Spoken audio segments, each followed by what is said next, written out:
On November 10, we had a big birthday celebration. It wasn't for a person, but for the Marine Corps itself. Colonel Liver's Edge, who founded the 3rd Raider Battalion, spoke about the long tradition of our Marine Corps. Men, he said, is exactly 130 years in Tripoli and first raised an American flag over foreign soil. Then he cut the birthday cake with his Marine Corps sword. The cake was 4 feet tall. I was sorry that I didn't get to taste the birthday cake. I was so far back in the crowd that it was all gone by the time I got close enough. Maybe I should have said that it was my birthday too. After 10 months of training in combat as a Marine, I was now 17 years old, according to the records kept by the Indian agent, but I told no one about it. I didn't tell Georgia Boy or any of my white Signal Corps friends, which now included Smitty, the Marine from Boston I'd met during training, who just had been attached to our unit. I sure didn't mention it to other code talkers.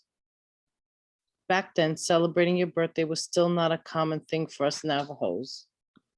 And after all, November 10th was only the day listed as my birthday. Since my mother remembered my birth as being sometime early in the niche is so, the month of big wind at Rehoboth School, they had just chosen the date of November 10th at random and made it my birthday. In honor of the birthday of the Marines, the 2nd and 3rd Raider Battalions, who had been in the heaviest fighting, were moved off the front line and allowed to rest for 2 weeks. However, we code talkers were not given a break. As long as vital secret messages needed to be sent and received, teams of Navajos had to stay by their radios. More LSTs were coming down the slot between the islands to Bougainville, bringing troops, ammo, and fuel. There were always fears that the Japanese would mount more air raids, so all news of shipping in the slot had to be sent in code. Also, as always, there were urgent messages to be sent in our code when we were out in the field with the enemy close by. On the very next day, November 11th, one of those messages had to be sent. The 9th Regiment was on the Numa Trail, half a mile inland, setting up a new command post. Bill Toledo and I were there with them. As we moved down the trail, we saw signs that the Japanese had just retreated. By the side of the trail were weapons, clothing packs, and other personal items that appeared to be abandoned. In haste, just about every Marine could be seen picking up equipment and personal items left behind by the enemy as they pulled off. One of the favorite things that we salvaged were the supply packs that were the Japanese equivalent to our cans of sea rations. Sea rations, grandchildren, were the special food packs that we Marines were given to carry with us so that we could have food to eat when we were cut off. Each sea ration package was supposed to be a 3-meal-a-day food source. Dry biscuits, canned meat, sugar, and powdered coffee, all in one big can. Sometimes, too, we'd get a D ration. That was a sort of hard candy bar made out of sugar, chocolate, and oat flour. Every Marine complained about our sea rations. Even though the government kept trying to improve them, no one loved sea rations. In the last year or so of the war, they started giving us something new called K rations that had a lot more in them, sometimes even fruit drinks, toilet paper, peanuts, and chewing gum. C rations and K rations had to be waterproofed and able to stand the heat or cold. So they were backed in tough wax-coated cardboard. You had to use a knife to cut them open. Those Japanese food packs were much more interesting than our C rations. They contained small boxes of Japanese candy, packets of biscuits, cans of stew, as well as lots of pamphlets written in Japanese. A few of us kept those pamphlets as souvenirs, but most just threw them away. However, picking up Japanese things was not wise. Our enemies had learned that American soldiers love to take souvenirs. So the Japanese began to plant booby traps. When one of us tried to pick up a pack or a knife, a supply pack, or even a pen, he might set off an explosive. I had just finished stowing a Japanese food packet in my bag when I heard the sharp sound of an explosion farther up on the trail. 2 Marines had just been wounded in their arms and legs by shrapnel when they decided to retrieve a seemingly discarded 3.5 caliber Japanese machine pistol. After sorting out what happened, our lieutenant turned to us code talkers. Set up and get ready to send, he ordered as he began to write a message on a pad. We fastened our radio to a big palm tree and cranked it up while Bill put on the headphones and picked up the mic. Then I read off our lieutenant's message to him as I translated into our code and written it on my own pad. Da a ka ha ta da ja be nats ku ga so dine ba wo belehe da and le ya ha de tahai ta na dahil nas nil du el has te baha this. In English, that meant to all units, Japanese are booby trapping personal equipment, installations, and bivouacs. Over. Dai ba wo belay, man trap was our word for booby trap. Naat quoth si, mouse, as I told you already, was the Japanese. If our message had not been sent and received all down the line, I'm sure many of our men would have been wounded or even killed. In fact, as soon as we finished sending and were heading down the trail, I carefully took out the Japanese food pack I picked up and tossed it into the jungle.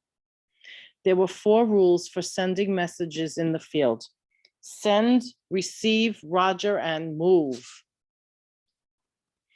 The Japanese had equipment that could pinpoint where an American radio transmission was coming from.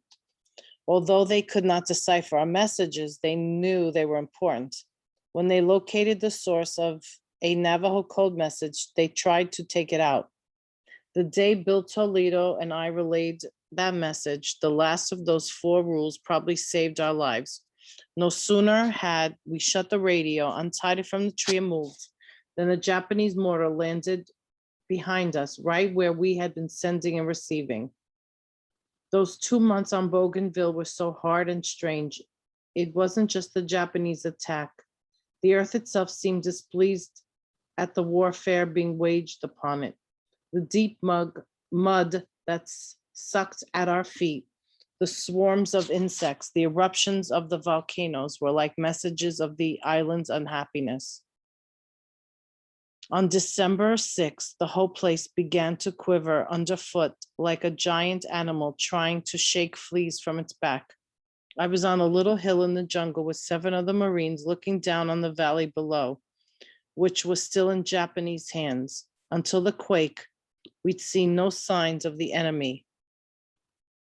That changed as the ground shook and rolled and the tall palm trees in the valley began to whip back and forth. Look at that, Smitty said, pointing down into the valley. Japanese snipers who had been tied in high among the palm fronds were falling out of the tops of those trees like coconuts. It probably seemed to them, as it did to me, like the end of the world.